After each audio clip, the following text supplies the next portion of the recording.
کفایت اللہ کافی رحمت اللہ تعالی علیہ،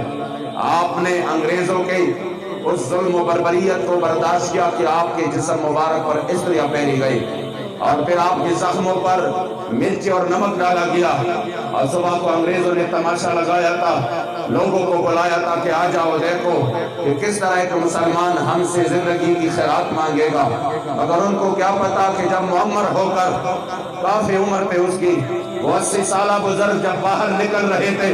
اور سامنے پانسی کا پندھا تھا تو آپ یوں پہلوانوں کی طرح چل کر فرما رہے تھے، کوئی گل باقی رہے گا نہ چمن رہ جائے گا پر رسول اللہ کا دین حسن رہ جائے گا اور سب فنا ہو جائیں گے کافی، ولیکن حشر تک نعت حضرت کا زبانوں پر سخن رہ جائے گا۔ اے انگریزوں، تمہارے قصے بھی ختم ہو جائیں گے، تمہارا نام و نشان بھی مٹ جائے گا اور کسی کو پتہ بھی نہیں ہوگا کہ تمہارے ہڈیاں کہاں پر گل سڑ گئی ہے، مگر یاد رکھیے قیامت تک میرے کریم آقا کا نام چمکتا دمکتا رہے گا۔